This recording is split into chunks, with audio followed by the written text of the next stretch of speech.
Buenos días, estimados hermanos y hermanas, reciban todos un saludo en este día domingo. Vamos a iniciar nuestro culto dominical felicitando a los cumpleañeros que tuvimos en esta semana.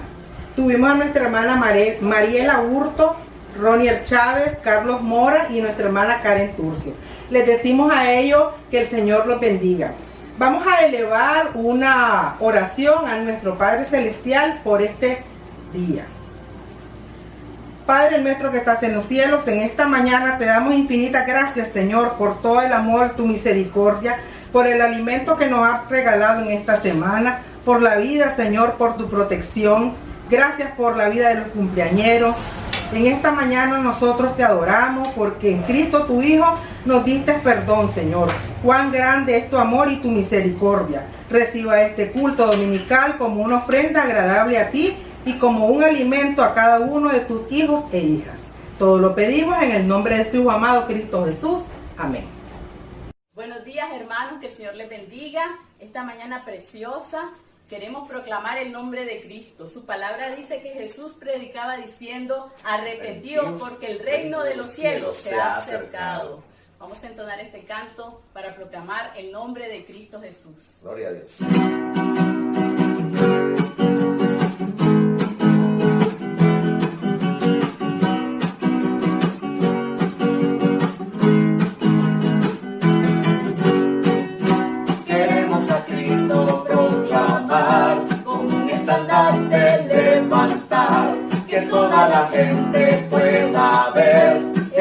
Camino al cielo, queremos a Cristo proclamar, con un estandarte levantar, que toda la gente pueda ver, Él es el camino al cielo. Queremos ver a Jesucristo como Rey, queremos ver a Jesucristo como Rey. Queremos a Cristo proclamar, como un estandarte levantar, que toda la gente pueda ver, Él es el camino al cielo. Queremos a Cristo proclamar, como un estandarte levantar, que toda la gente pueda ver, Él es el camino al cielo. Queremos ver a Jesucristo como Rey. Queremos ver a Jesucristo como Rey. Paso a paso hacia el frente, poco a poco a ganar. Con la oración, la fortaleza, todas caen y caen y caen. Queremos a Cristo proclamar, como un estandarte levantar, que toda la gente pueda ver, Él es el camino al cielo. Queremos a Cristo proclamar, como un estandarte levantar, que toda la gente pueda ver, Él es el camino al cielo. Queremos ver a Jesucristo como Rey. Queremos ver a Jesucristo como Rey. Queremos ver a Jesucristo como Rey. Queremos ver a Jesucristo como Rey. Amén. Gloria al Señor, Él es nuestro Rey. Tenemos la lectura bíblica en Salmo 34, el cual nos dice: la tierra es del Señor y de todo lo que hay en ella.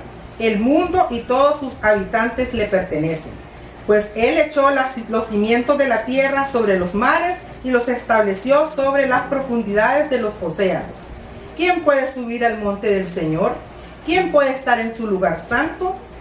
Solo los de mano limpia y corazón puro, que no rinden culto a ídolos y nunca dicen mentiras. Ellos recibirán la bendición del Señor y tendrán una relación correcta con Dios su Salvador. Gente así puede buscarte y adorar en tu presencia, oh Dios de Jacob. Ábranse portones antiguos, ábranse puertas antiguas, y dejes que entre el Rey de Gloria. ¿Quién es el Rey de Gloria? El Señor, fuerte y poderoso, el Señor, invencible en batalla. Ábranse portones antiguos, ábranse puertas antiguas, y deje que entre el Rey de Gloria. ¿Quién es el Rey de Gloria? El Señor de los ejércitos celestiales. Él es el Rey de Gloria. La siguiente lectura se encuentra en Apocalipsis 15, del 15 al 18, y nos dice: entonces el séptimo ángel tocó su trompeta, y hubo fuertes voces que gritaban en el cielo: a él ahora el mundo, y a él el reino de nuestro Señor y de su Cristo, y él reinará por siempre y para siempre. Los 24 ancianos que estaban sentados en sus tronos delante de Dios se postraron rostro en tierra y adoraron, diciendo: te damos gracias, Señor, Dios el Todopoderoso, el que es y que siempre fue, porque ahora has tomado tu gran poder y has comenzado a reinar. Las naciones se llenaron de ira, pero ahora el tiempo de tu ira ha llegado. Es tiempo de juzgar a los muertos y de recompensar a tus siervos, los profetas, y también a tu pueblo santo y a todos los que temen tu nombre, desde el menos importante hasta el más importante. El tiempo de destruir a todos los que han causado destrucción en la tierra. Que Dios bendiga su santa palabra.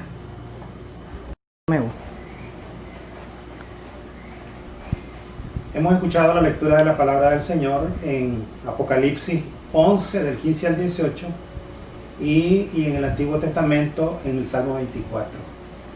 Tanto la lectura del Antiguo Testamento en el Salmo 24 como Apocalipsis 11 se habla del reino de Dios.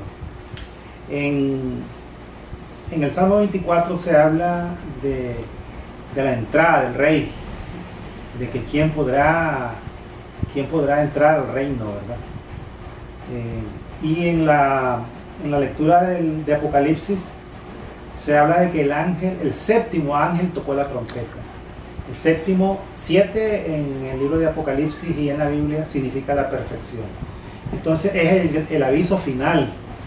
El aviso final en el cielo. Ahora el mundo ya es el reino de nuestro Señor y de su Cristo. Esa es la palabra central en el Apocalipsis. En el Salmo 24, la tierra es del Señor y todo lo que hay en ella. El mundo, sus habitantes le pertenecen, pues Él echó los cimientos sobre la tierra, los mares, sobre los mares y lo estableció sobre las profundidades del océano. Esto quiere decir que toda la creación le pertenece al Señor.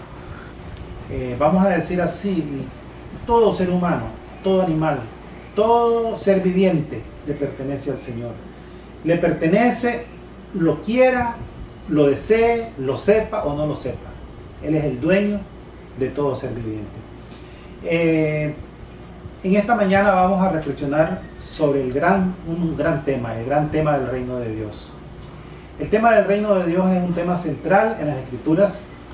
El profeta Daniel en el Antiguo Testamento habla de la sucesión de los reinos que van a haber en este mundo, y al final de su profecía dice que va a descender un rey que va a hacer polvo los demás reinos y que va a establecer su soberanía sobre la creación.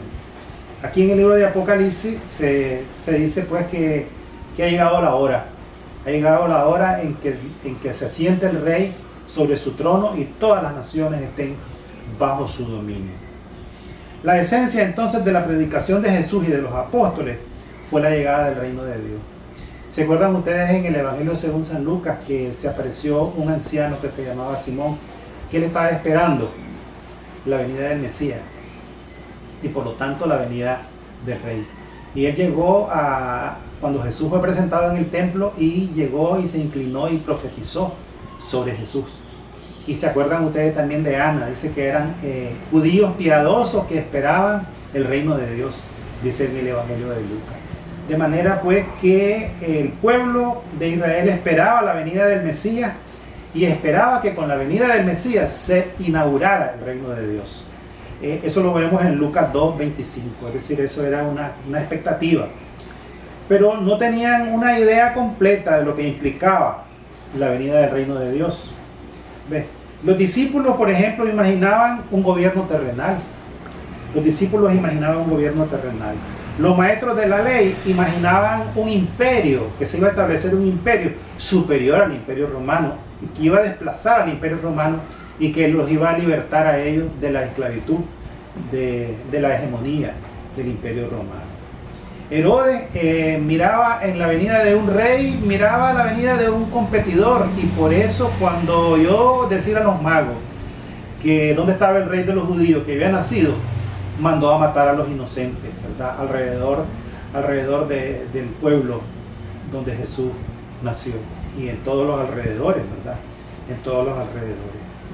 De tal manera pues que eran diferentes las expectativas que habían, los diferentes estratos de la población, los diferentes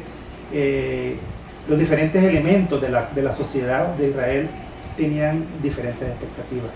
Los apóstoles del Señor Jesús estaban pensando en el establecimiento del reino terrenal.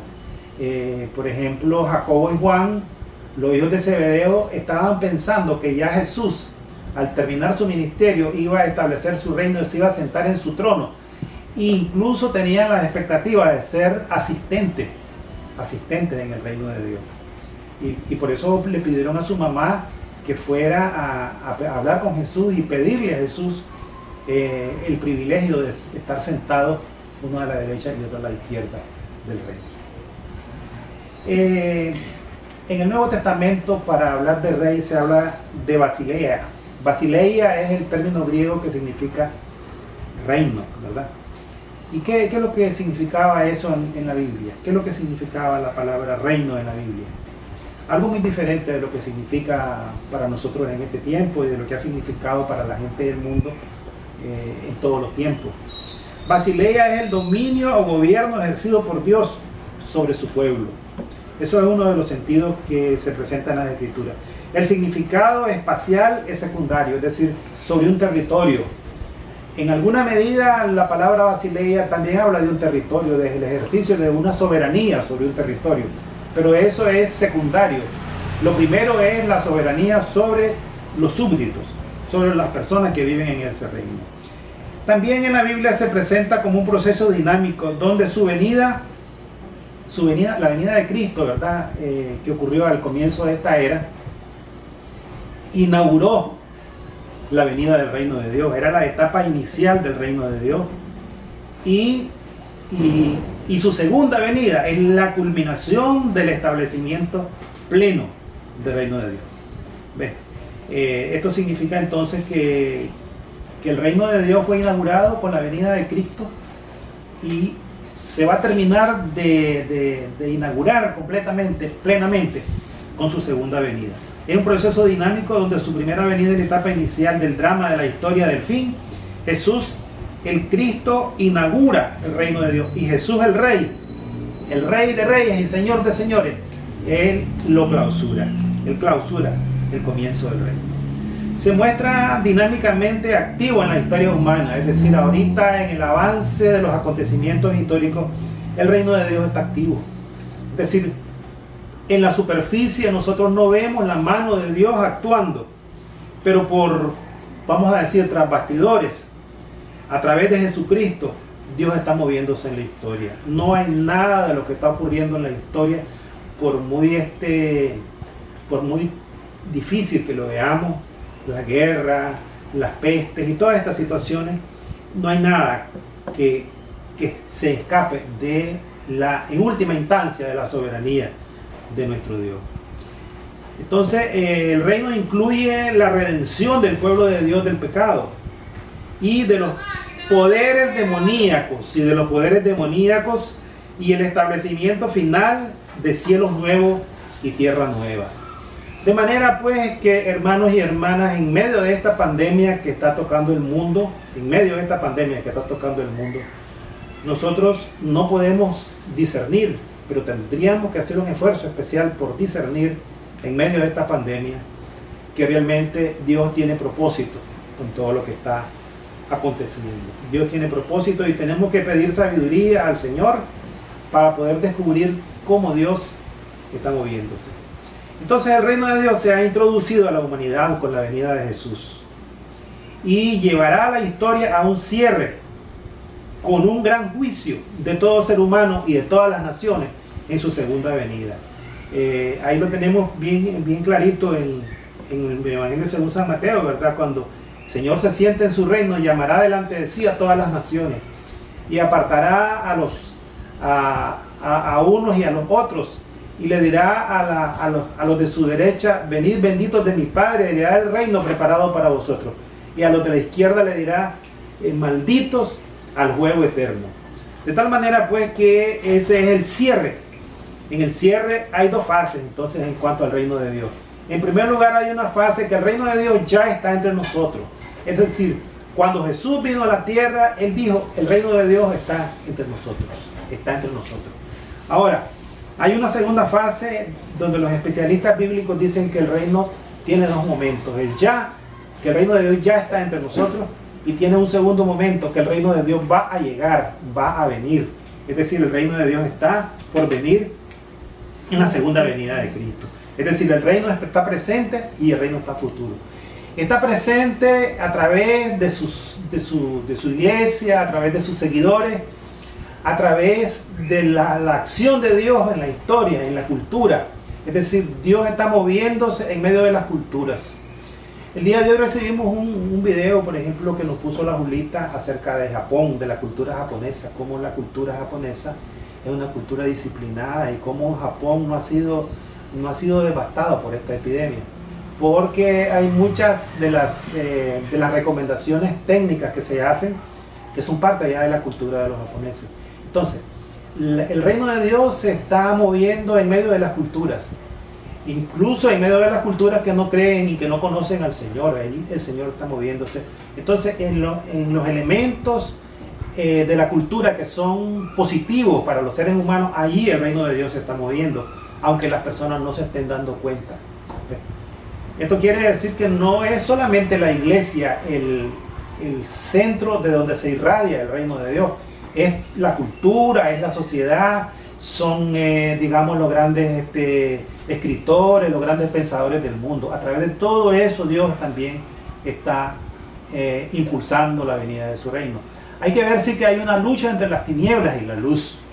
También hay genios, también hay elementos de la cultura y de la ciencia donde se está manifestando el reino de la oscuridad. Es decir, el reino de Dios es el reino de la luz, y el reino de Satanás, que está también vigente, es el reino de la oscuridad. En este momento el mundo se debate entre la luz y las tinieblas, entre el reino de Dios y el reino de la oscuridad. Nosotros tenemos que tener discernimiento, los hijos de Dios. Tenemos que tener discernimiento para ver qué es lo que vamos a respaldar y qué es lo que vamos a denunciar. Es decir, hay cosas buenas y hay cosas malas que están pasando en este mundo, y nosotros como hijos de Dios tenemos que ser claros en discernir. ¿Ve? Entonces, como decía, incluye lo positivo y lo negativo. La redención para los que lo aceptan y el juicio para los que lo rechazan. Para aquellos que rechazan a Jesús como el Salvador, como el Redentor, hay un juicio, y eso dice también en el Evangelio de Juan, en capítulo 3, el Evangelio, es decir, el texto bíblico central que predicamos para la evangelización. Entonces, la venida de Cristo es la venida del reino de Dios. Tiene implicaciones para toda la humanidad. Es como el reino de Dios ahorita es como la levadura que una mujer puso en la masa de harina y que va fermentando, va permeando toda la masa hasta que toda la masa esté leudada. Cuando ya toda la masa esté leudada, entonces va a venir el Señor y va a venir a clausurar. Entonces, vamos a decir, para ir cerrando, ¿qué significa entrar en el reino de Dios desde ahora? Bueno, significa que el reino de Dios, según como lo proclamó Jesús, tiene un elevado costo. 1. Demanda arrepentimiento y fe. 2. Exige un seguimiento radical. 3. Conlleva muchas veces persecución y martirio. A lo largo de la historia del cristianismo hay mártires. Hay mártires, y ahora actualmente hay mártires. Hay personas que están siendo asesinadas por causa del reino de Dios. En los países árabes hemos oído, en Egipto hemos oído de cristianos que han sido asesinados, y eso va a seguir. Es decir, van a seguir habiendo mártires. Además, exige vender todas las posesiones. ¿Se acuerdan ustedes de lo que le dijo al joven rico? Vende todo lo que tiene y sigue.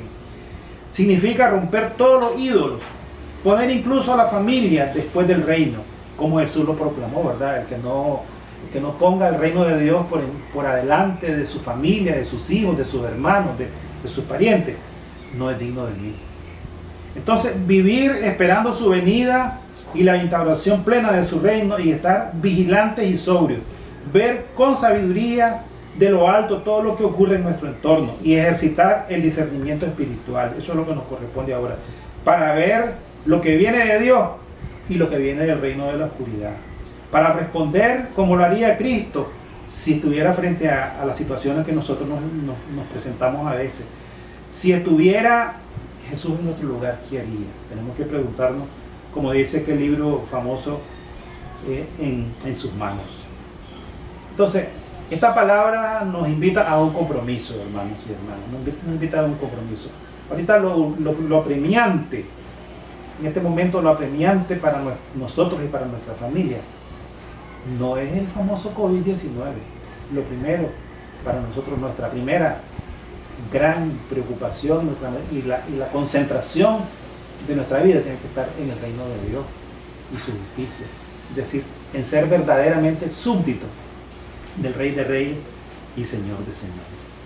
Esto nos desafía y nos lleva a un compromiso.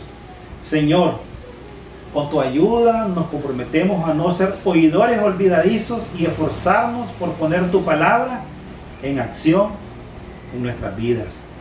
Sabemos que esto redundará en una mayor presencia tuya en cada circunstancia y detalle de nuestras vidas, en mayor unidad contigo y en más frutos y sintonía con tu voluntad, más plenitud, más fortaleza frente a los desafíos de esta vida, vivir sin temor al futuro y con paz en el corazón en el presente. En el nombre de Jesús, amén. El Señor los bendiga. Vamos a continuar alabando a nuestro Padre que está en los cielos, proclamando su santidad y que Él es grande y eterno. Proclamamos el reino de nuestro Señor Jesucristo.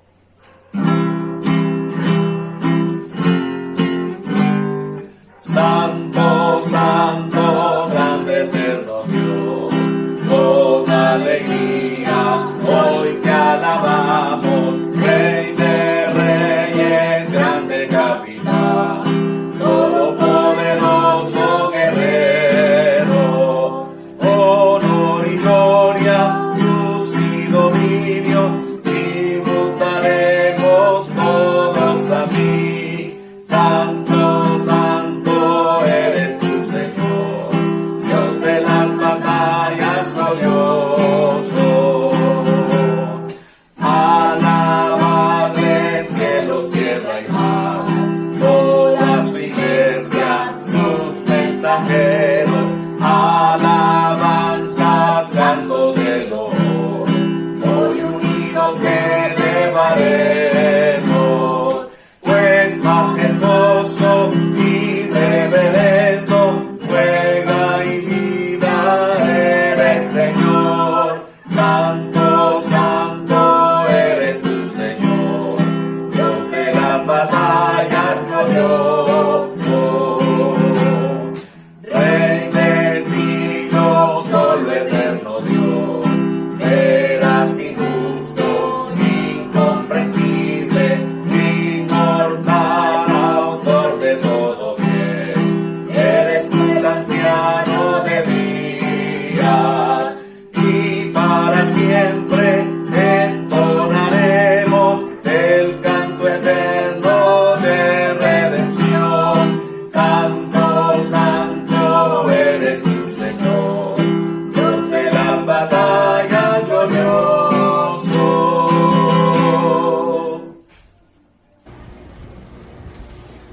El Salmo 34:15 nos dice: Dios siempre cuida a los suyos y escucha sus oraciones. Padre amado, en esta mañana, Señor, venimos clamando a ti, Señor, rogando por cada uno de nuestros enfermitos, Señor, de la tercera edad, nuestros enfermos crónicos, los hermanos que se encuentran con cáncer, que están en sus casas, en sus hospitales, los que están sufriendo por este virus, Señor, que los está azotando y que nos está moviendo a todos, Padre Celestial. se lo presentamos, Señor, para que usted sea en ellos, Señor. Sabemos de que algunos se están recuperando, pero que sabemos que usted va a ayudarlos, Señor, y usted lo que ha iniciado en ellos se lo va a perfeccionar. Le presentamos a nuestra nación, Nicaragua, Señor, por la situación política que estamos viviendo, Señor. Sea usted actuando y hablando en las mentes de esos hombres y mujeres, Señor. Por la situación social, Señor. Le pedimos que fortalezca a los débiles y dé fuerza al cansado, Señor. Por los familiares que se encuentran en el exterior, Señor, que algunos están en el desempleo, que usted les lleve el alimento, Señor, que usted los proteja y les abra puertas de empleo, Señor. Por la economía de nuestro país, Señor, sea usted llevando el sustento a nuestros hermanos y hermanas, Señor, que les provea, les abra puertas para que ellos no tengan que aguantar hambre, Señor. Sabemos que su palabra dice que no hay justo desamparado ni su descendencia que mendigue pan, Señor. Con eso nosotros confiamos y se lo presentamos, Señor. Gracias a todas esas personas que se han conectado, Señor. Algunos que tienen que ir a su trabajo, que lo lleve con bien, Señor. Todo lo pedimos en el nombre de su Hijo amado Cristo Jesús. Amén. Bien, hemos finalizado este culto deseándole que tengan una semana bendecida.